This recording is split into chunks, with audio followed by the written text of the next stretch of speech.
నమస్కారం. భగవద్గీత పాఠమునకు స్వాగతం. గత వారం మనం 7వ అధ్యాయంలో 9వ శ్లోకం వరకు చూసాం. ఇవాళ 10వ శ్లోకం నుంచి మనం మొదలు పెడదాం. బీజం మాం సర్వభూతానాం విద్ధి పార్థ సనాతనం బుద్ధిర్బుద్ధి మతామస్మిన్ తేజస్తేజస్వినామహం అంటాడు భగవంతుడు. కృష్ణుడు అంటాడు, బీజం మాం సర్వభూతానాం అంటే అన్ని జీవాల యొక్క బీజమును నేనే. ఇక్కడ బీజం అన్నప్పుడు మనకు సామాన్యంగా ఏం గుర్తొస్తుంది? చెట్ల యొక్క విత్తనం. ఒక విత్తనం అంటే బీజం అంటాం. ఈ విత్తనాన్ని నాటినప్పుడు ఏం అవుతుంది? అది మొలకెత్తి వృక్షం అవుతుంది. అంటే ఈ విత్తనం ఆ వృక్షం రావడానికి ఒక కారణం, ఉపదాన కారణం అంటారు. వృక్షానికి ఈ విత్తనం ఒక కారణం. అదేవిధంగా భగవంతుడు కూడా ఈ జగత్తుకు ఉపదాన కారణమా? అది మనకు వచ్చేటటువంటి ప్రశ్న.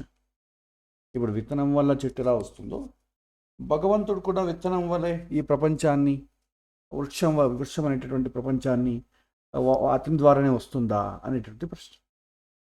సో దీన్ని తెలుసుకోవాలంటే మనం కొద్దిగా బీజం అంటే ఏంటి అని తెలుసుకోవాలి. బీజం అంటే అది సంస్కృతంలో అంజు అనేటటువంటి ధాతువు నుంచి వచ్చినటువంటి పదం. ఎవరి చేత అభివ్యక్తమైనదో అది బీజం అన్నమాట. అంటే ఏది అంటే మూల వస్తువు ఏదైతే ఉండి అది కనపడకుండా ఉందో అది కనిపించుటకు ఒక ఆకారాన్ని ఇచ్చిన వాడి భగవంతుడు. సూక్ష్మ రూపమున ఉన్న ఈ అవ్యక్త ప్రపంచానికి వ్యక్తమగునటువంటి రూపం ఇచ్చిన వాడెవరు అంటే భగవంతుడు. కావున ఈ మొత్తం ప్రపంచమునందు కల జీవజాతములకు అభివ్యక్తపరిచిన వాడు ఎవరైతే ఉంటారో అతని సర్వబీజమునకు బీజమైనటువంటి వాడు. ఈ జగత్తునకు తల్లి తండ్రి అయినవాడు కూడా భగవంతుడే.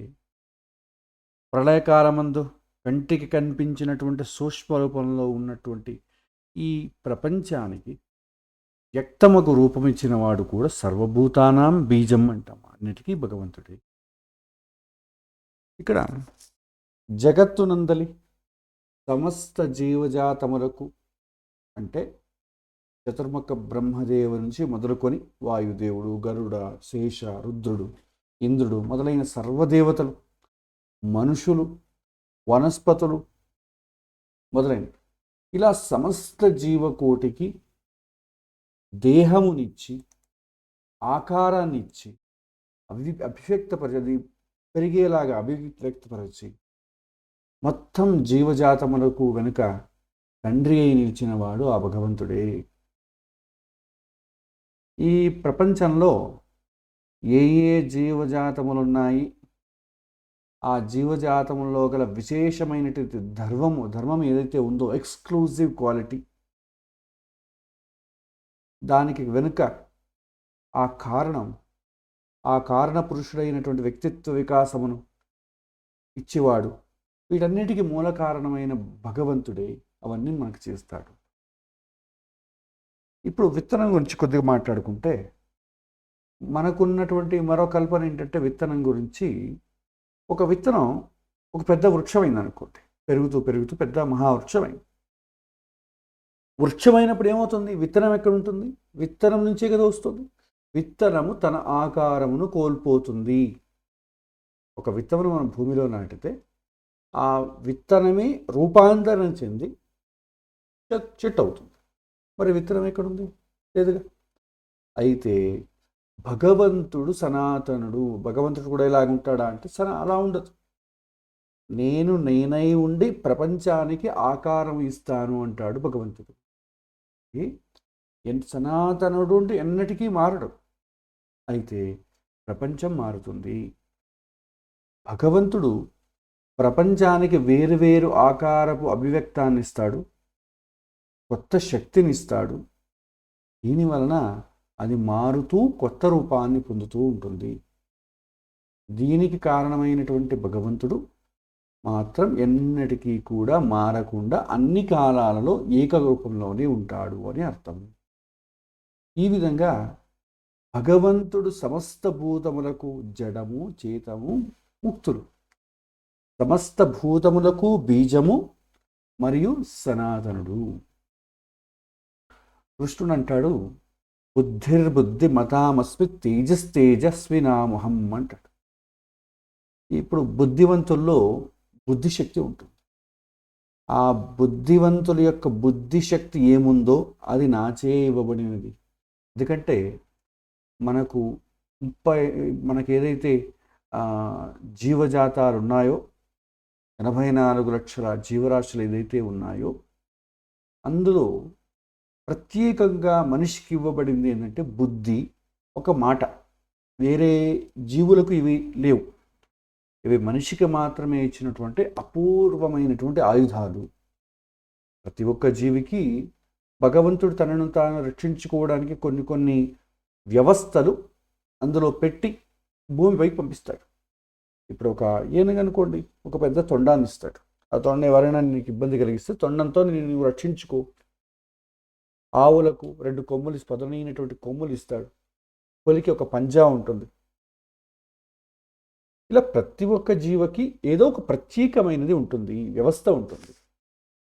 కాబట్టి మనిషికి ఇవ్వబడింది ఏంటంటే, ఒకటి బుద్ధి, రెండవది మాట, మాట్లాడే శక్తి, తన విషయాలను ఇంకొకరితో పంచుకోవడానికి అనుకూలమైనటువంటి మాట్లాడే శక్తిని ఇస్తాడు.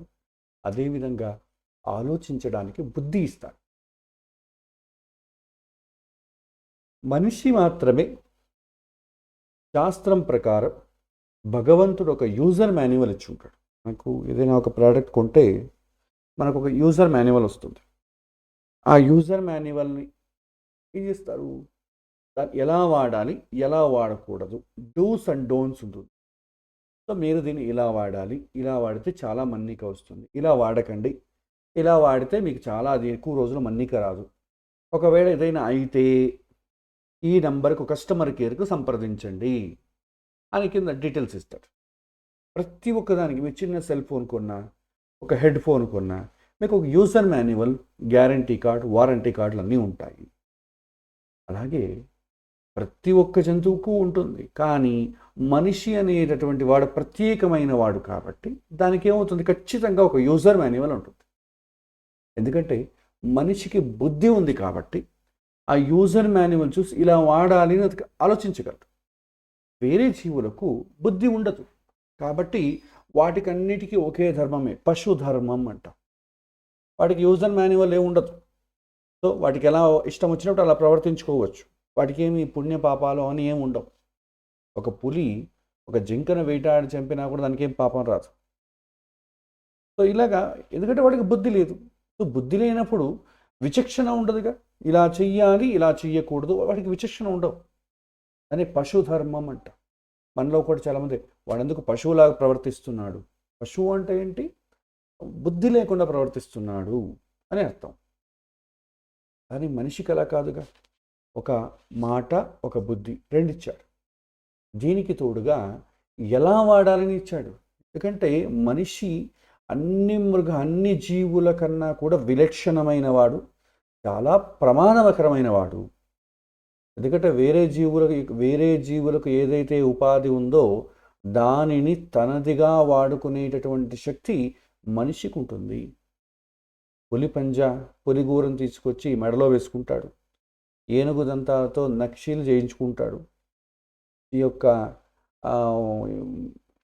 ఏమంటారు షీప్, దాని యొక్క ఉన్నిని తీసుకొచ్చి, మేకపోతో ఐ థింక్ దాన్ని తీసుకొచ్చి స్వెటర్ లాగా వేసుకుంటాడు. ఇలా తన యొక్క బుద్ధిశక్తితో ఏదైనా చేయగలడు. కాబట్టి ఏదైనా తాను చేయగలగడు కాబట్టే అత్యంత ప్రమాదకరమైన వాడు. కానీ దీనిని ఇలాగే వాడాలి. బుద్ధిని ఇచ్చిన తర్వాత ఈ బుద్ధిని, ఈ మాటను ఇలాగే వాడాలి అని ఒక యూజర్ మాన్యువల్ ఉంటుంది. అలా వాడితే నీకు ఈ మనిషి జన్మను సార్థక చేసుకొని ముందుకెళ్ళిపోతాం. అలా వాడలేదంటే ఇక నువ్వు ఇంకా డౌన్, ఇంకా ఎక్కువ రోజులు మన్నిక రాదు. శరీరము మన్నిక రాదు, జీవుడు, మనస్సు, అదృష్టము ఇవేనేవి మన్నిక రావు అనేటువంటి ఒక యూజర్ మాన్యువల్, దాన్ని మనం వేదము అంటాం. వేదం చదివినా మాకు అర్థం కాదు కాబట్టి ఆ వేదంలో ఉన్నటువంటి విషయాలన్నింటినీ కూడా క్రోడీకరించి కొద్ది కొద్ది విభాగాలుగా చేసి దాన్ని స్మృతి అంట. అత్రి స్మృతి, యాజ్ఞవల్క్య స్మృతి, గర్గ స్మృతి, ఇలా స్మృతి అంట. ఆ స్మృతులు కూడా మనకు అర్థం కావు కాబట్టి పురాణం ఎందుకంటే స్మృతుల్లో ఉన్నటువంటి విషయాలని మన మహానుభావులు దాన్ని ఆచరించి వాళ్ళ జీవితాన్ని సార్థకం చేసుకున్నారు కాబట్టి ఆ పురాణాల్లో వచ్చే క్యారెక్టర్స్ అంతా కూడా వేదము ఈ యొక్క స్మృతిని ఫాలో అయిన వాళ్ళే. కనీసం ఆ ఫాలో అయిన వాళ్ళనన్నా చూసి నేర్చుకో, ఇక పురాణం చదువుకోమంటారు. మనకంత సమయము ఉండదు. భాగవత పురాణం, గరుడ పురాణం ఇలాంటివి చాలా ఉన్నాయి. కానీ మనకు సమయం ఏది, ఆసక్తి ఏది, అర్థమయ్యేలాగా చెప్పేవాళ్ళేరి, కష్టం. తర్వాత ఏమంటారు, శిష్టాచారము, అది కూడా లేదు, సమయం పడుతుంది. పోనీ వీటిని చూసి ఇప్పటి కాలంలో ఎవరైనా ఫాలో అవుతూ ఒక మంచిగా ప్రవర్తిస్తున్నారు కదా, వాళ్ళను ఫాలో అవ్వు, గురువులను ఫాలో అవ్వు. ఎవరైతే మంచిగా ఉండాలి అని ఫాలో అవుతూ వెళ్తారు కదా, నువ్వేం చేయకు, నువ్వేం చదువుకో, వాళ్ళని ఫాలో, వాళ్ళు ఎలా ఫాలో అవుతారో, వాళ్ళు ఎలా ప్రవర్తిస్తారో అలా నువ్వు ప్రవర్తించేసే సరిపోతుంది. దానికేం పెద్దగా సమయం పట్టదు. నాకు అలాంటి వారు కూడా లేదు అంటే అంతరాత్మ ప్రబోధం. నీ ఆత్మ ఏది చెప్తుందో దాని ద్వారా ముందుకెళ్ళు. ఇది బుద్ధిశక్తి. ఇది భగవంతుడు మనిషికి మాత్రమే ఇవ్వబడినటువంటిది. ఇలా మహాత్ముల యొక్క తేజస్సును నేనే, మనిషికి మనిషి యొక్క బుద్ధిశక్తి ఏముందో అది ఇవ్వబడింది కూడా నా చేతనే. జ్ఞానప్రద జీవులలో జ్ఞానశక్తిని భగవంతుడు అభివ్యక్తపరిచాడు. దీనివలన వాళ్ళు జ్ఞానయోగులై, సంసారులై జ్ఞాన పరంపరను పెంచి ముక్తిని పొందారు. అదేవిధంగా కర్మ ప్రధానముగా గలటువంటి యోగులు వాళ్ళలో తేజస్సై నిలిచి వారిని కూడా ముందుకు నడిపించే వాడిని నేనే. వారికి తేజస్సై ముక్తిని కరుణించేవాడు కూడా నేనే. బుద్ధి మరియు తేజ అనేటటువంటి రెండు పదాలు భగవంతుడి యొక్క పేర్లు. అపారమైనటువంటి జ్ఞానము మరియు అనంత ప్రవాహము గల భగవంతుడు బుద్ధి అంటాం. దేహబలము, ఆత్మబలము అన్నీ కూడా పూర్ణ ప్రమాణముగా ఉన్నటువంటి సర్వసమర్థుడైన వాడు ఎవరు అంటే అదే భగవంతుడు. అతనికి ఉన్న పేరే తేజ. అంటే ముఖ్యంగా చెప్పాలంటే భగవంతుడు అన్నీ తనై నిలిచి ఉన్నాడు అంటే మనం చూసుకో, అతనే బ్రహ్మము అంటాం. అతనికన్నా పెద్దవాడైన వారు ఇంకెవరు లేరు అనడానికి ఇవన్నీ కూడా వర్ణిస్తూ వస్తారన్నమాట. మరొక శ్లోకం, బలం బలవతాం చాహం కామరాగ వివర్జితం ధర్మా విరుద్ధో భూతేషు కామోస్మి భరతర్షభ. విభూతి యొక్క సమస్త ముఖములను క్రోడీకరించి సమిష్టిగా చెప్పినటువంటి కృష్ణుడు ఇచట మూలభూతంగా జీవనం యొక్క రెండు ముఖాలను వివరిస్తాడు. చేతనమందలి బలమును కృష్ణుడు ఈ శ్లోకంలో ఉల్లేఖిస్తాడు. బలాల్లో అనేక విధాలుగా ఉన్నాయి. మనకు కొన్ని ఉపనిషత్తులు, ఉదాహరణకు మండకోపనిషత్తు అని ఉంటుంది. దాంట్లో చూసినట్టయితే దాంట్లో ఒక 2 శ్లోకాలు చెప్తాయి. నాయమాత్మా ప్రవచనేన లభ్యోన మేధయాన బహునా శ్రుతేన యమేవైష వృణుతే తేన లభ్యస్తశ్చైవ ఆత్మా విష్ణుతే తనూం స్వ. నాయమాత్మా బలహీనేన లభ్యోన చ ప్రమాదాత్ తపసో వ్యాప్యలింగౌ ఏతౌ రూపాయైర్యతతే యస్తు విద్వాంసస్తైవ ఆత్మా విశతే బ్రహ్మధామ. ఇది మండకోపనిషత్తులో చెప్పబడింది. న అయం ఆత్మ బలహీనేన లభ్య అంటే భగవంతుడిని పొందటం బలహీనులకు సాధ్యమయ్యే పని కాదు అని అర్థం. ఇచట చెప్పున్నటువంటి బలం ఏది? దేహ బలం కాదు, ఇది భగవంతుడి యొక్క అనుగ్రహ బలం. జీవుడి యొక్క స్వభావము మరియు దానికి తోడుగా మనోబలం. స్వభావము అంటే ఏంటి? ఆత్మ ఏదైతే ఉంటుందో దాని యొక్క గుణాన్ని స్వభావము అంటాం. వాతావరణకు అనుగుణంగా మార్పులు వస్తుంది కదా, దాన్ని మనస్సు అంటాం. ఇది రెండింటికి వ్యత్యాసం బాగా నేర్చుకోవాలి. ఈ శ్లోకంలో చెప్పినట్లు అధ్యయనం ద్వారా, శాస్త్ర శ్రవణం ద్వారా మనోబలము వృద్ధి అవుతుంది. శాస్త్రం చదువుతూ ఉన్నానుకోండి, మనస్సు పరివర్తన కావచ్చు, అది వాతావరణాన్ని బట్టి మారిపోవచ్చు. ఒక మంచి భాగవత పురాణాన్ని, గరుడ పురాణాన్ని ఎంచుకొని ఒక నెల రోజులు చదివారనుకోండి, మనస్సు చాలా పరిపక్వత చెందుతుంది. తర్వాత ఒక నెల రోజులు ఆపకుండా టీవీ ఛానల్లో వచ్చేటటువంటి న్యూస్లు, సినిమాలు అన్నీ చూశారనుకోండి, మనస్సు ఇంకో వైపుకు మారిపోతుంది. అంటే మీరు ఎలా మారిస్తే అలా మారుతుంది. అలా ఉన్నవాళ్ళు ఇలా అయిపోవచ్చు, ఇలా ఉన్నవాళ్ళు అలా అయిపోవచ్చు. సో అధ్యయనం, శ్రవణం ద్వారా మన మనోబలం వృద్ధి అవుతుంది. అయితే ఆత్మబలం లేకుండా భగవంతుని దర్శించుట సాధ్యపడదు. మన స్వభావం మారకుండా భగవంతుని దర్శించడం సాధ్యపడదు. మహాభారతంలో తత్పర్యంలో ఈ విధంగా చెప్పబడింది. యస్య దేవే పరాభక్తిర్ యథాదేవే తథా గురౌ తస్మైతే కథితాహ్యర్థా ప్రకాశంతే మహాత్మనం. ఎవరి యందు భగవంతుడి భక్తి మరియు ఆత్మబలం ఉందో, దేవతలలోనూ గురువులలోనూ తారతమ్యపూర్వకమైనటువంటి భక్తి ఉందో, అలాంటి మహాత్ముడికి మాత్రమే విషయాలు స్ఫురణకు వస్తాయి. కేవలం జ్ఞానబలం ఉంటే సరిపోదు, బుక్కిష్ నాలెడ్జ్ ఉంటే ఏం సరిపోదు. దానికి భక్తి బలము కూడా కావాలి. భక్తి అంటే ఏంటి? ఇక్కడ ప్రేమ. అంతేకాని మనము యాంత్రికంగా చేసే వాటిని మనం భక్తి అనడానికి, ఇది భక్తి అనేది ఇట్స్ గుణం.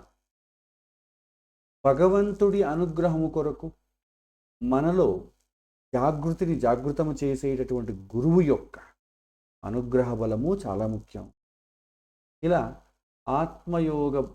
యోగ్యత బలము, సాధనా బలము, భక్తి బలము, శాస్త్రాధ్యయనం యొక్క బలము, గురువు యొక్క అనుగ్రహ బలము, వీటన్నింటినీ ఇచ్చేవాడు ఆ భగవంతుడే.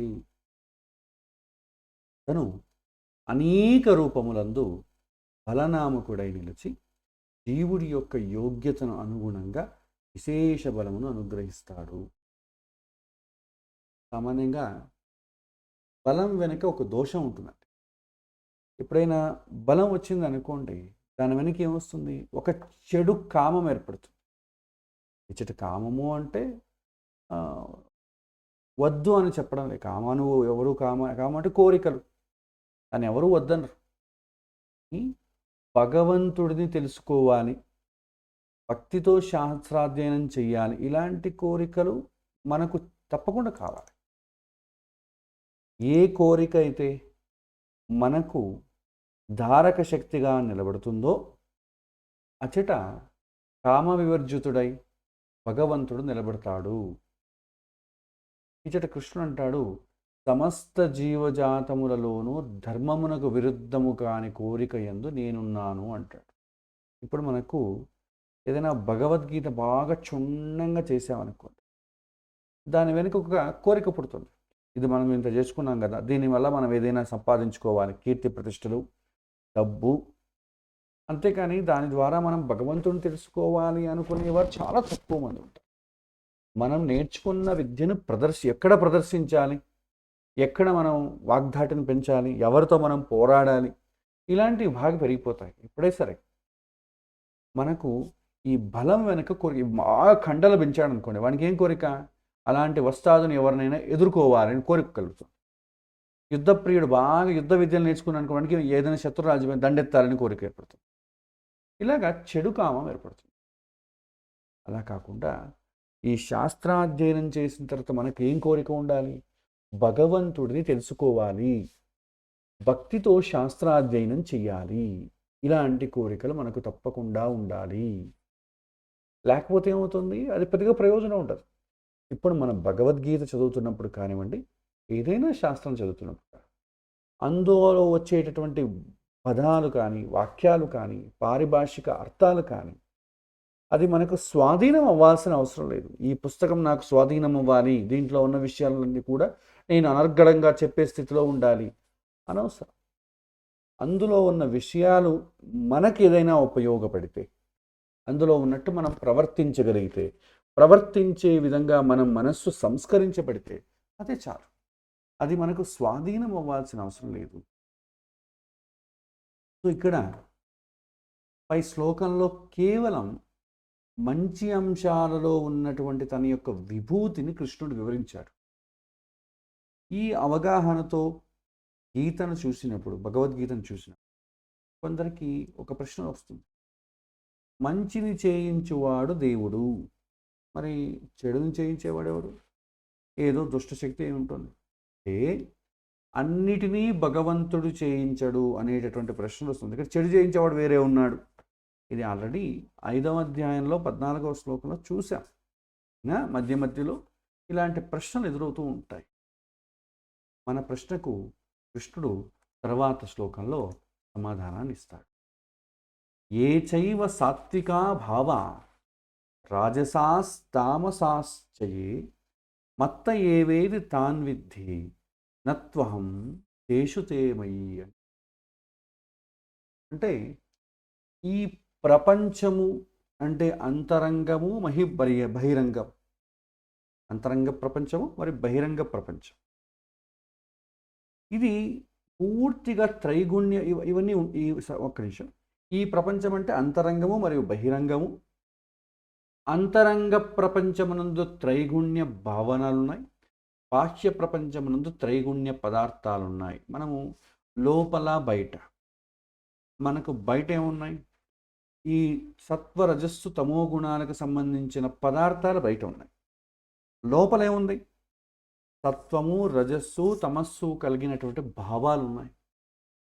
ఇప్పుడు మనలో మంచి సత్వగుణం ఏర్పడింది, సత్వగుణ భావన మన ఎందుకు ఉందనుకోండి, లోపల భావనలు ఉంటే ఆలోచనలు.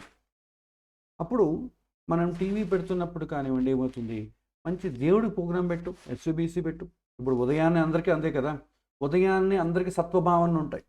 ఎవరైనా ఉదయాన్నే ఏదైనా చెడు ఉదయాన్నే ఎందుకురా, మంచి దేవుడి పాటలు వినొచ్చుగా, విష్ణు సహస్రం వినొచ్చుగా. తెల్లవారితో ఏంటి భయంకరమైన పాటలు పెడతాం. ఇప్పుడు మనం ఏదైనా సినిమా థియేటర్కి వెళ్ళినా, లేకపోతే అప్పుడప్పుడు మనం పిక్నిక్ లాంటివి వెళ్తూ ఉంటాం, బస్సులో పాటలు వేస్తారు, ఇదే లేదా నాటకాలు వేస్తూ ఉంటారు. మొదట 2 పాటలు దేవుడి పాటలు ఉంటాయి, తర్వాత పిచ్చి పిచ్చిగా వాడే పాటలు ఉంటాయి. మొదట స్టార్ట్ అయ్యేది ఏంటివి? సో ఉదయాన్నే మనకు లేచినప్పుడు ఏమవుతుంది? సత్వగుణం ఉంటుంది కాబట్టి ఉదయాన్నే లేచినప్పుడు ఏదో విష్ణు సహస్రనామం పెట్టుకోవడమో, లేకపోతే టీవీలో ఏదైనటువంటి దేవుడికి సంబంధించిన ఆలయాలు దర్శనాలు దీనికి సంబంధించిన కార్యక్రమమో టీటీడీ ఛానల్ ఏదో పెట్టుకుంటాం. తెల్లవారితో ఎవరు క్రైమ్ డైరీ ఎవరు ప్రసారం చేయరు టీవీలో, మీకు ఇలాంటివే ప్రసారం చేస్తారు. పోతూ పోతూ పోతూ పోతే మధ్యాహ్నానికి రజోగుణం బాగవుతుంది. వాళ్ళని తిట్టుకోవడం, వీళ్ళని తిట్టుకోవడం. ఇప్పుడు ట్వీట్ వార్ అంటాం, జనాలకు పాపం తెలియదు, పాపం వీడు వాళ్ళపైన ట్వీట్ చేయడం, వాళ్ళు వీళ్ళపైన ట్వీట్ చేయడం, దీన్ని పెద్ద న్యూస్గా చూపించడం. వాళ్ళ మనసులో ఏముంది, వీళ్ళ మనసులో ఏముంది, ఇతను ఆ పార్టీకి జంప్ అవుతాడా, అతను ఈ పార్టీకి జంప్ అవుతాడు, ఇవే ఉంటాయి. ఇంకా రాత్రి అనుకోండి క్రైమ్ డైరీ స్టార్ట్ అవుతుంది. అంటే పోతూ పోతూ పోతూ మనిషి యొక్క సత్వగుణం నుంచి రజోగుణం వైపు, రజోగుణం నుంచి తమోగుణం వైపు ఆలోచనలు మారిపోతూ ఉంటాయి.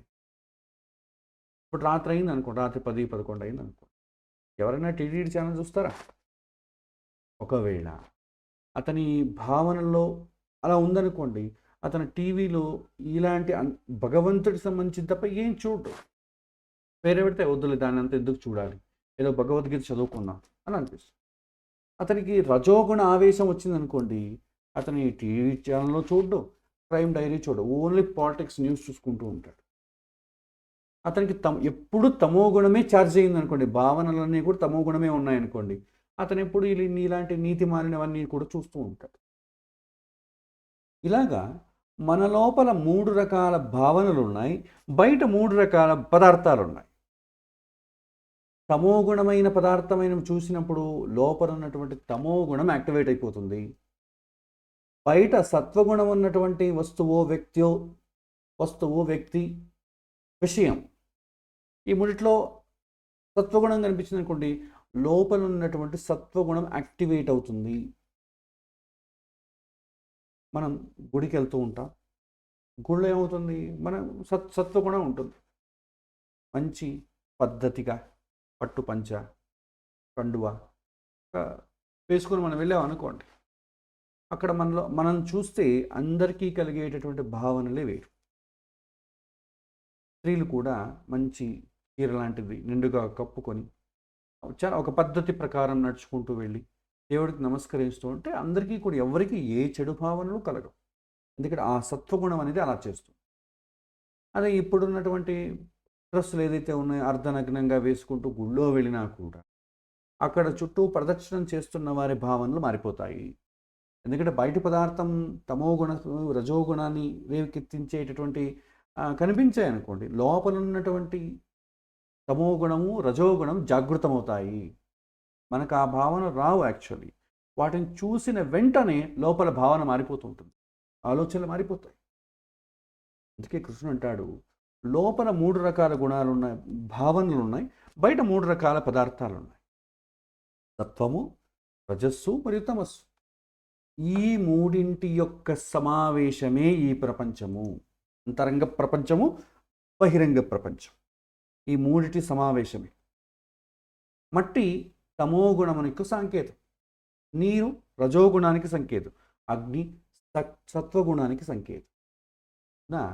ఈ ప్రపంచమునందు మనకు కనిపించే ప్రతి ఒక్క వస్తువు కూడా ఈ మూడింటి యొక్క సమావేశమే.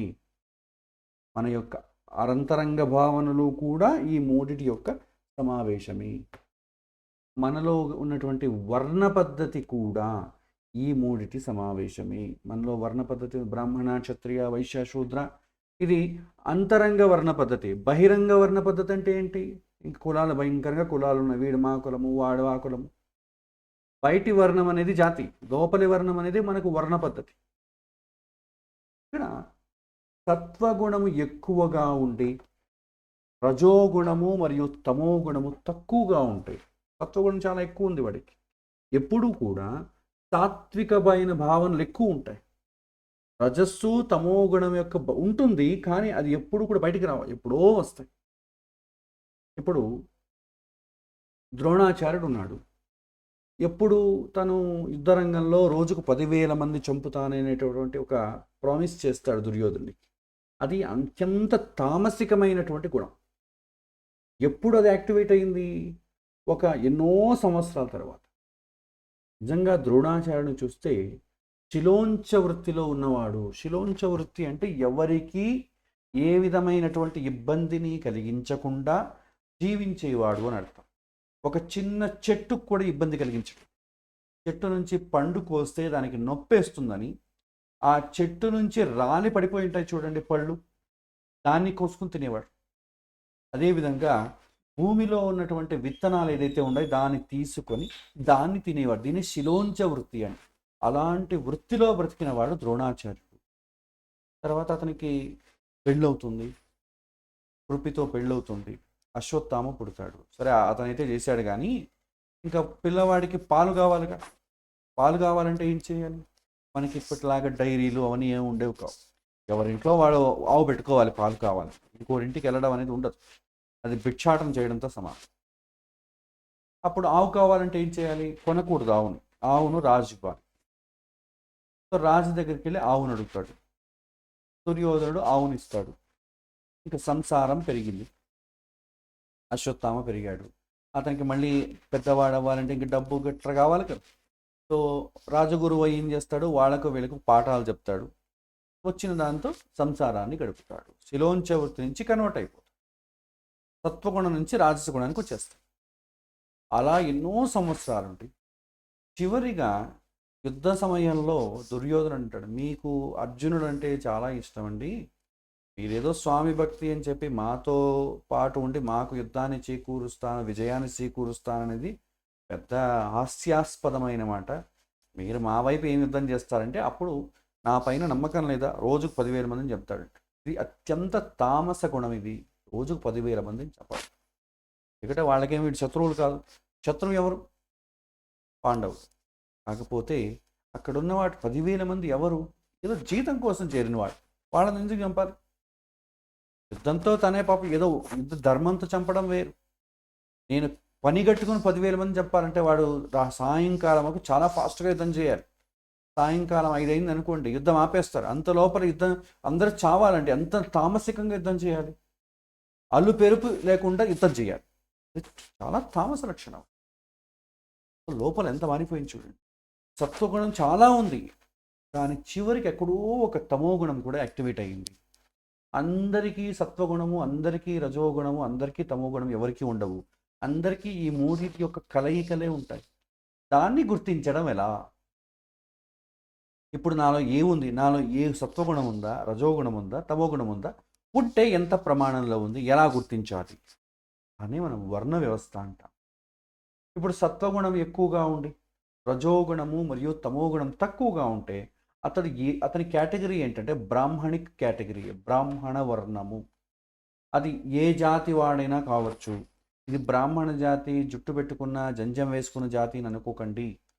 ప్రపంచంలో మనుషులు ఎవరైతే ఎక్కడెక్కడైతే ఉంటారో అందులో ఎవరికైతే సత్వగుణం ఎక్కువ ఉండి రజోగుణం తమోగుణం తక్కువ ఉంటుందో వాడు బ్రాహ్మణ వర్ణానికి చెందినవాడు. బ్రాహ్మణ జాతి కాదు, బ్రాహ్మణ వర్ణానికి చెందినవాడు.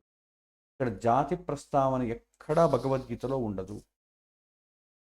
తర్వాత రజోగుణం ఎక్కువగా ఉండి దాని తర్వాత నెక్స్ట్ సత్వగుణం కొద్దిగా ఎక్కువ ఉంటుంది, దానిని ఫాలో అవుతూ తమోగుణం ఉందని అతన్ని క్షత్రియుడు అంటారు. రజోగుణం చాలా ఎక్కువ, అతని కూడా మంచి ఉంటుంది, కానీ అహంకారం చాలా ఎక్కువ ఉంటుంది. రాజుని పొగిడితే సన్మానిస్తాడు, తిడితే ఉరి తీయిస్తాడు. సో రజోగుణం చాలా ఎక్కువ ఉంటుంది. అదేవిధంగా రజోగుణం ఎక్కువ ఉండి దానికన్నా కొద్దిగా తక్కువగా తమోగుణం ఉండి దాని తర్వాత సత్వగుణం ఉందనుకోండి. సో ఆర్డర్ ఫాలో అవ్వండి. రజోగుణము, సత్వగుణము, తామసగుణం, క్షత్రియుడు. రజోగుణము, తామసగుణము, నెక్స్ట్ సత్వగుణము, అతని వైశ్యుడు అంటాం. సో వైశ్యుడికి ఆశలు, కోరికలు ఇవన్నీ ఎక్కువ ఉంటాయి. వైశ్యులు అంటే నేను జాతి గురించి మాట్లాడతాను. వైశ్య గుణం ఉన్నవాడు, వర్ణమైనవాడు. సో ఇలాగా వైశ్యుడు అంటాం. మొదట తమోగుణం ఉండి తర్వాత స్థానంలో రజోగుణం, తర్వాత స్థానంలో సత్వగుణం ఉన్నట్టయితే అతన్ని శూద్రవర్ణానికి చెందినవాడు అంటాం. ఇది ఒక అనలిటికల్ ఫిగర్ లాగా చెప్పాలంటే ఒక 50% సత్వగుణము, 30% రజోగుణము, 20% తమోగుణం ఉందనుకోండి, బ్రాహ్మణిక్ కేటగిరీ. ఇక 30% సత్వగుణం, మెజారిటీ 50% రజోగుణం, 20% తమోగుణం ఉందనుకోండి, అంటే తమోగుణానికన్నా కొద్దిగా సత్వగుణం, ఈ రజోగుణం ఎక్కువ ఉందనుకోండి, క్షత్రియుడు అంట. అదే ఈ యొక్క రజోగుణానికన్నా తమోగుణం ఎక్కువ ఉందనుకోండి, అతను ఏమంటాం? వైశ్యుడు అంటాం. చిన్న డిఫరెన్స్. శూద్రుడికి సత్వగుణం చాలా తక్కువ ఉంటుంది. సత్వగుణం 20%, రజోగుణం 30%, తమోగుణం 50%. ఇలా ఉందనుకోండి, అతని శూద్రుడు అంటాం. ఇది మన వర్ణ పద్ధతి. దీనిని ఇలా అర్థం చేసుకో. ఇది వర్ణ పద్ధతికి జాతి పద్ధతికి సంబంధం లేదు. జాతులు చేసుకున్నవి మనము, ఇంకా కొత్త కొత్త జాతులు కూడా ముందు రావచ్చు, కానీ వర్ణము చేసింది మనం కాదు. అది దాని కేటగిరీ, మన యొక్క జీవుడి యొక్క స్వభావాన్ని కేటగరైజ్ చేయబడింది. ఈ అన్ని వర్ణముల వారు కూడా మోక్షానికి అర్హులైన వారే. దాంట్లో కూడా మనం అనుకోవచ్చు, ఏమండి సత్వగుణం చాలా ఎక్కువ ఉంటుంది కండి బ్రాహ్మణుడికి, ఆ స్వభావంలో ఉన్నవాడు మాత్రమే మోక్షానికి వెళ్తాడేమో, మిగిలిన క్షత్రియుడు, వైశ్యుడు, శూద్రుడు వీళ్ళు వెళ్ళరేమో. తప్పు. ఈ వర్ణాలు మారవు. బ్రాహ్మణ వర్ణం ఉన్నవాడు ఎన్నిసార్లు పుట్టినా బ్రాహ్మణ వర్ణంతోనే ఉంటాడు, కానీ వేరే వర్ణానికి మారడం. మిగిలిన వర్ణాలు అంతే. వర్ణాలు ఎన్ని శరీరాలు మారినా, ఎన్నిసార్లు మనం ఎన్ని యుగాల్లో పుట్టినా కూడా జీవుడి యొక్క వర్ణము మారదు, జీవుడు డెస్ట్రాయ్ చెయ్యబడడు. జీవుడు ఎలా అనాదియో జీవుడి యొక్క స్వభావం కూడా అనాదిలాగా ఉంటుంది. ఆ క్వాలిటీ మారదు. కానీ అందరూ కూడా ఎలిజిబులే. బ్రాహ్మణుడు ఎలిజిబులే, శూద్రుడు ఎలిజిబులే, క్షత్రియుడు. ఎందుకంటే ఒక ఇల్లు నడవాలంటే అందరూ కావాలండి. ఇప్పుడు ఇంట్లో చూడండి, తల్లి, తండ్రి, ఇంట్లో పెదనాన్న, పిల్లలు, తమ్ముడు భార్య, ఇలా ఒక ఉమ్మడి కుటుంబం అనుకుందాం. తండ్రి అయిన వాడు ఏం చేస్తాడు? ఇంటికి యజమాని అయిన వాడు ఇంటిని పోషించే బాధ్యతను తీసుకుంటాడు. ఇంటిని నడిపించాలి, అతని అండర్లో అంత జరగాలి. ఇది లీడర్షిప్ క్వాలిటీ. దాన్ని క్షత్రియ ధర్మం అంటాం. ఇంట్లో ఉన్న పిల్లలకంతా కూడా పెద్దవాళ్ళు, పెద్దనాన్న కానీ తాత కానీ, వాళ్ళకి మంచి మాటలు చెప్పి ఇలా చెయ్యాలి, ఇలా చెయ్యకూడదని నడిపిస్తూ ఉంటారు. ఇంట్లో యజమాని కూడా నువ్వు ఇలా చేయాలరా, అలా చేయకూడదు అని చెప్పి గైడెన్స్ ఇస్తూ ఉంటారు. వాళ్ళని ఏమంటే బ్రాహ్మణ ధర్మం అంట. అన్నను తమ్ముళ్ళు అనుసరిస్తూట, ఇలా పని చేయి, ఆ పని చేయి అంటుంటారు. సో దాని ఏమంటే శూద్ర ధర్మము అంట. అందరూ కలిసి సంపాదించాలిగా, సంపాదించడానికి ఒక వ్యాపారం అనేది ఉంటుంది. దాన్ని వైశ్య ధర్మము అంట. ఇలా ఒక్కింట్లోనే ఒక్కొక్కరు ఒక్కొక్క ధర్మాన్ని నిర్వర్తించాల్సి వస్తుంది. అది మారుతూ ఉంటుంది, కానీ గుణం మారుతుంది. మనం ఎన్నోసార్లు చెప్పుకున్నటువంటిదే. ఎప్పుడు వర్ణం ఎలా గుర్తించాలి, ఇది నా ఈ వర్ణం నేను ఎలా గుర్తించాలి? ఒక ఉదాహరణ చెప్తా. ఒక సుందరమైనటువంటి ఒక జలపాతం ఉంది. ఆ జలపాతాన్ని చూడడానికి ఒక పాఠశాలలో, ఒక వేద పాఠశాలలో చదివేటటువంటి నలుగురు విద్యార్థులు వెళ్తారు. ఏదో మా బాగా సౌందర్యాన్ని చూడడానికి వెళ్తారు. ఒకడికేమో ఆ జలపాతాన్ని చూసేటప్పటికి, అక్కడ ఉన్నటువంటి ప్రశాంతమైన వాతావరణము, ఆ జలపాతము చూసేటప్పటికి అతనికి ఏమనిపిస్తుంది? ఇక్కడ కొద్దిసేపు మెడిటేషన్ చేద్దాం, లేదా మనం నేర్చుకున్నటువంటి మంత్రం చదువుదాం, వర్ణ సూక్తాన్ని చదువుదాం. ఈ నీటిని చాలా బాగుంది, నీళ్లు భగవంతుడే ఇవని. ఎందుకంటే మనం భగవద్గీతలు అవన్నీ చూసుకుంటూ వచ్చాం కదా. ప్రతి ఒక్క పదార్థంలోనూ భగవంతుడే ఉన్నాడు, నీళ్ళలోనూ భగవంతుడే ఉన్నాడు. సో మనకు కళ్ళిచ్చి, కళ్ళను చూడడానికి ఒక ప్రపంచాన్ని సృష్టించి, మనల్ని చూసేలాగా చేసి, ఆ చూసిన ద్వారా మనల్ని ఆనందింపచేస్తున్నాడు కదా. ఆహా, ఏంటి భగవంతుడి యొక్క లీల అనుకుంటూ కొద్దిసేపు కొనియాడుతూ భగవంతుడి గురించి స్మరించుకోవడమో, పారాయణం చేసుకోవడమో చేయాలనిపిస్తుంది ఒక విద్యార్థి. ఇంకోటికి ఏమనిపిస్తుంది? ఎంత బాగుంది ఇది. సో ఇక్కడ ఒక పెద్ద భవంతి కట్టుకొని, నేను, నా భార్య, నా పిల్లలు ఇక్కడే ఆ భవంతిలో ఉండి రోజు ఈ ప్రకృతి సౌందర్యాన్ని చూసి ఆనందించాలనుంది. ఈ ప్రకృతి అంతా నాదే కావాలనుంది అనిపిస్తుంది ఇప్పటికి. క్షత్రియ ధర్మం. ఇంకొకటి దాన్ని చూస్తూనే చాలా బాగుంది ఇది, ఎంతమంది వస్తున్నారు ఇక్కడ చూడడానికి. ఇక్కడైనా ఒక సత్రం లాంటిది కడితే, ఏదైనా ఒక షాపింగ్ కాంప్లెక్స్ పెడితే, లేకపోతే ఒక లాడ్జ్ లాంటిది కడితే, వీళ్ళందరూ వచ్చిన వాళ్ళందరికీ కూడా అది చూడడానికి వచ్చిన వాళ్ళంతా నా లాడ్జ్లోనే దిగుతారు. దానికి కొద్దిగా డబ్బు వస్తుంది. పేద పాఠశాలలో ఉన్నాడు కాబట్టి లాడ్జ్ కాకపోయినా కూడా ఒక గుడి కట్టేద్దాం, ఒక ఆశ్రమం కట్టేద్దాం, ఒక మఠం కట్టేద్దాం అంటాడు. అది కట్టేసామనుకోండి, వచ్చిన వాళ్ళు జలపాతాన్ని చూస్తారు, ఆ ఆశ్రమంలో దేవుణ్ణి చూసుకుంటారు, లేకపోతే మఠంలో దేవుణ్ణి చూసుకుంటారు, అక్కడ భోజనాలు చేస్తారు, కుండీలో డబ్బు వేస్తారు, వెళ్ళిపోతారు. సో వాళ్ళకు సౌకర్యం, మనకు డబ్బు వస్తుంది కదా. సో ఏం చేస్తాడు? ఒక గుడిని కట్టేద్దాం ఇక్కడ, చాలామంది మనం దాంట్లో కూర్చొని ఎంత కావాలో అంత సంపాదించుకోవచ్చు. ఈ రకమైన ఆలోచనలు ఎవరికైతే వస్తాయో, అంటే ఒక సౌందర్యాన్ని, ఒక విషయాన్ని చూసినప్పుడు దాన్ని క్యాష్ చేసుకుంటే ఎంత బాగుంటుంది అనిపిస్తుందో, ఇది వైశ్య ధర్మం అంటాం. ఇంకోటికి ఏమనిపిస్తుంది? ఆ జలపాతం కింద స్నానం చేస్తే ఎలా ఉంటుంది అనిపిస్తుంది, సుఖపడితే ఎలా ఉంటుంది. కానీ శూద్ర ధర్మం అంటాం, సుఖపడాలి. సో ఏదైనా సరే మనం అనుభవించాలని ఎవరికి అనిపిస్తుందో అది శూద్ర ధర్మం. ప్రతి ఒక్కరికి కూడా శూద్ర ధర్మం కామన్, ఎందుకంటే అందరికీ అనుభవించాలని ఉంటుంది. కానీ ఒక్కొక్కరిది ఎక్స్ట్రీమ్ లిమిట్. వైశ్యుడికి అనుభవించడంతో పాటు డబ్బు సంపాదించాలి, క్షత్రియుడికి అనుభవించడంతో పాటు దీనికి నేనే రాజవ్వాలి, బ్రాహ్మణుడికి అనుభవించడంతో పాటు దీనిలో ఉన్నటువంటి పరమార్థాన్ని తెలుసుకోవాలి అనుకుంటారు. అనుభవించడం అందరికీ కామన్. ప్రతి ఒక్కరికి శూద్ర ధర్మం కామన్గా ఉంటుంది. దాంతో కాకుండా ఎక్స్క్లూజివ్ క్వాలిటీస్ ఉంటాయి. సో ఈ విధంగా వర్ణ వ్యవస్థ ఉంటుంది. ఈ అన్ని వర్ణాల వారు కూడా మోక్షానికి అర్హులైన వారే. సృష్టి ఆది యందు ఈ 3 గుణముల మిశ్రమముగా ఏర్పడే సృష్టి ప్రారంభమైంది. ఇచ్చట శుద్ధ తత్వము అనేది లేదు. అంటే ఒట్టి సత్వగుణమే, ప్యూర్ సత్వగుణము, ప్యూర్ వైశ్యగుణము అలాంటివి ఎవ్వరూ లేరు. బ్రహ్మదేవుడు కూడా కాదు. ఇలా ప్రతి ఒక్క పదార్థములోనూ కూడా 3 అంశములు కలవు. మరియు మన భావన యందు కూడా ఈ 3 అంశాలు కలవు.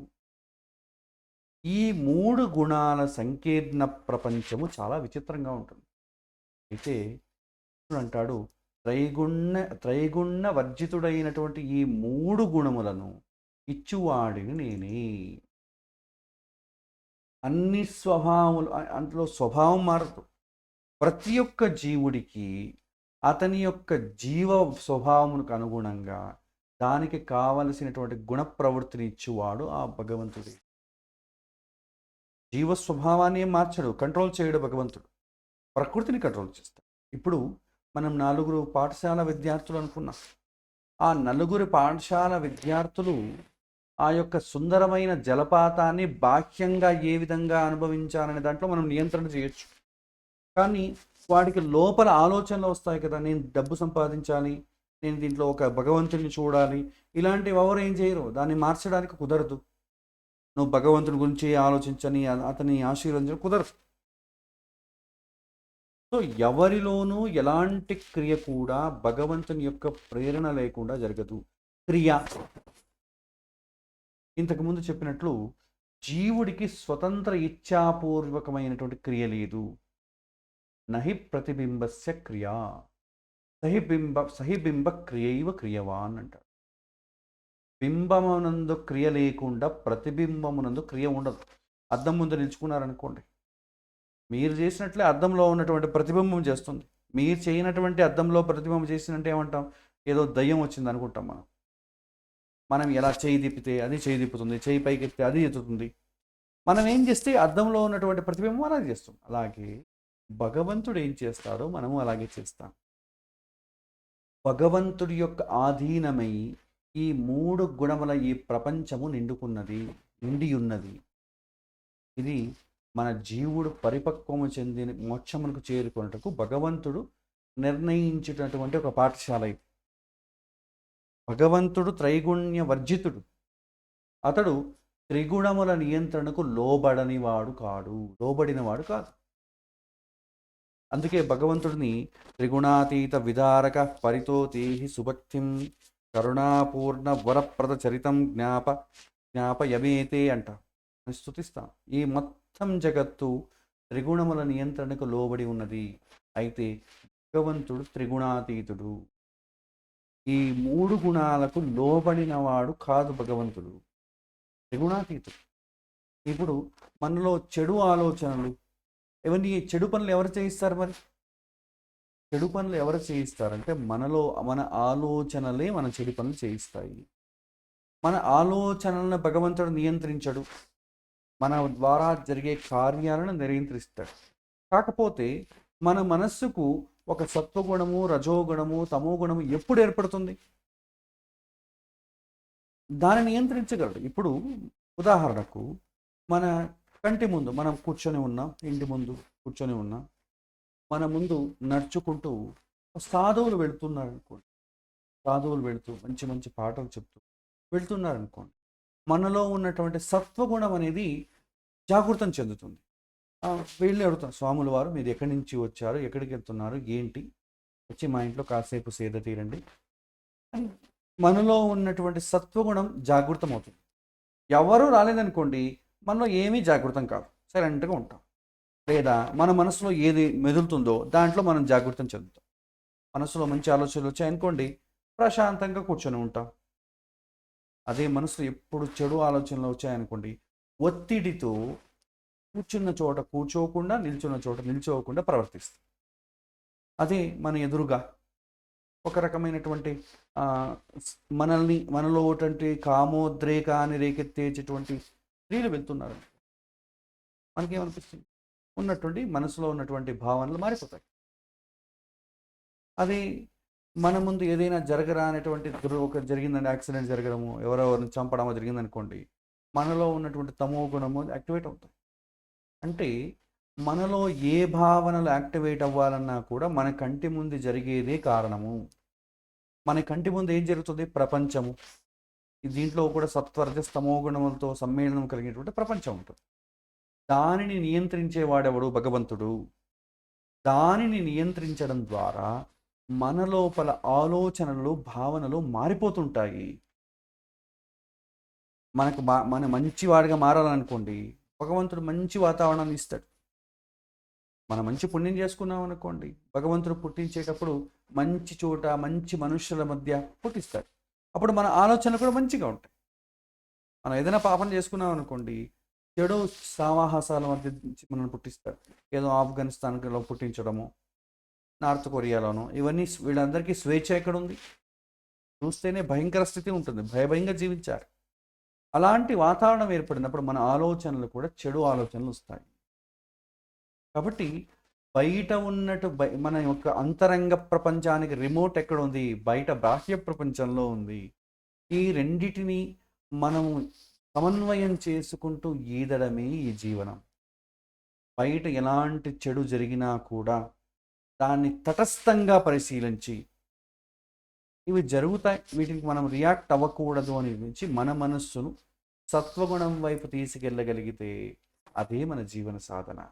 మనం బయట ఉన్న పరిస్థితిని మార్చలేము, అది మారదు. కానీ మార్చాల్సింది ఎక్కడ? లోపల ప్రపంచాన్ని మార్చాలి. బయట ప్రపంచమేమో మన మనస్సుని అన్నిటి మార్చేస్తుంటుంది. కానీ మనం మార్చినా కూడా మారకుండా దీన్ని ఏమంటే మనం స్వీయ నియంత్రణ, సెల్ఫ్ రెస్ట్రైంట్ ఉండాలి. పేపర్ చూస్తే ఒక వీధి రౌడీ చనిపోయాడు అని చెప్పేసి పేపర్ రాస్తారు. ఫస్ట్ పేజీలో ఉంటుంది. మొదటి పేజీలో హెడ్డింగ్ పెద్ద ఫోటోలు వేస్తూ వాడి యొక్క జీవన వృత్తాంతము, వాడు ఎప్పుడు దందా స్టార్ట్ చేశాడు, ఎవరెవరిని మోసం చేశాడు, ఏ విధంగా చేశాడు, పెద్ద స్టార్టింగ్ పేజ్ అంతా వాడిదే. ఎక్కడో ఒక చిన్న ప్రవచనం జరిగిందండి. ఏదో చాగంటి కోటేశ్వరరావు కానీ, గరికపాటి నరసింహారావు గారు కానీ జనులను ఉద్దేశించి, మన యొక్క సనాతన ధర్మంకు ఉద్దేశించి ఒక 2 మాటలు మాట్లాడారు. డిస్ట్రిక్ట్ పేపర్లో చిన్న బాక్స్ కట్టి కింద వేస్తారు. మొదటేమో మిమ్మల్ని పూర్తి తమోగుణానికి సంబంధించినవన్నీ ఫస్ట్ ఉంటాయి. మంచివి చాలామంది చూడరు కాబట్టి దాన్ని ఎక్కడో బాక్స్ కట్టి చిన్న పేజీలో వేస్తారు. ఇక్కడ బాలమురళీకృష్ణ గారి కచేరీ జరిగింది, ఎక్కడో చిన్నదిగా ఉంటుంది వెనుక. కానీ ఆత్మజ్ఞానాన్ని పెంచుకోవడానికి అవి కావాలి, అవి ముందు బెటర్. కానీ మనం ఏం చేస్తాం? అయినా పేపర్ చూస్తాం. మనకు స్వీయ నియంత్రణ లేదనుకోండి, ఇవన్నీ కూడా మన అటెన్షన్కి డైవర్ట్ చేయడానికి. ఎగ్జామ్స్ ఉన్నాయి, ఐపీఎల్ మ్యాచ్లు ఉన్నాయి, మనకు దేనికి ప్రయారిటీ ఇస్తాం? ఎక్కువగా చదువుతూ ఉంటాం. చదివిన తర్వాత నిమిషానికి ఒకసారి ఇంటికి వచ్చి ఏమైనా కొట్టాడా, ఎవరు గెలిచారు, మనం ఎక్కడున్నాం, మనం ఏ వైపు ఉన్నాం, వాళ్ళు గెలిచారా, వీళ్ళు గెలిచారా, మనం కనుక్కుంటూ ఉంటాం. చదువుకుంటూ ఉంటాడు కానీ వచ్చి కనుక్కుంటూ ఉంటాడు. ప్రయారిటీ దేనికో మనమే అర్థం చేసుకోవాలి. షార్టెస్ట్ టైంలో మన అటెన్షన్ డైవర్ట్ చేస్తుంది. ఒకప్పుడు cricket is a gentlemen's game. అదేమవుతుంది? మీరు వెనకడికి చూస్తే మన యొక్క క్రికెట్కి సంబంధించి ఇన్ని ఆస్తులు లేవు వాళ్ళకి, పెద్ద పెద్ద పదవులకంతా కూడా పోటీలో అని లేవు. ఏదో సాధారణంగా జరిగేవి, ఏదో ఆటలాగా జరిగేవి. దాన్ని ఎవరు కూడా దాన్ని పెద్దగా ప్రయారిటీగా ఉత్సాహం చూపేవారు కాదు. ఎవరో జెంటిల్మెన్స్ దాన్ని చూసేవాడు. ఇప్పుడు ఏమైంది?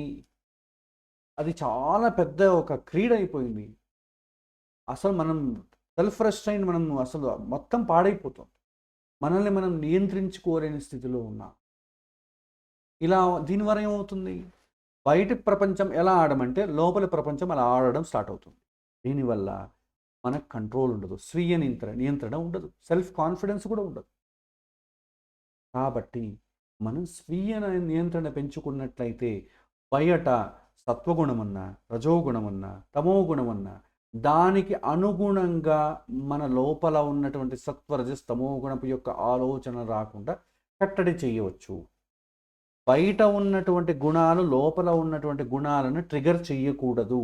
ట్రిగర్ చేయకుండా తటస్థంగా ఉండేలాగా మనం ప్రవర్తించాలి, అభ్యాసం చేయాలి. లేకపోతే మనకు చూడండి, మనిషి అన్నప్పుడు సుఖ దుఃఖాలు రెండూ ఉంటాయండి. ఎవరికి సుఖాలు ఉండవు. సుఖం ఒకటే కావాలంటే దేవత శరీరం పెట్టుకోవాలి. మనం కొద్దిగా పాపం కూడా చేస్తున్నాం కాబట్టి మనిషి అయ్యాం. మనకు కొద్దిగా సుఖము, పాపము, దుఃఖము అన్నీ ఉంటాయి. సుఖం వచ్చినప్పుడు ఆనందం, దుఃఖం వచ్చినప్పుడు ఏమవుతుంది? నాకెందుకు ఇచ్చాడు దుఃఖం? భగవంతుని గుడి చుట్టూ తిరగాలి, జ్యోతిష్యుడు గుడి చుట్టూ తిరగాలి, చివరికి ఈ సమస్యకు కారణమైన వాడిపైన రివెంజ్ తెచ్చుకోవాలి. ఇదే మన జీవితం సరిపోతుంది.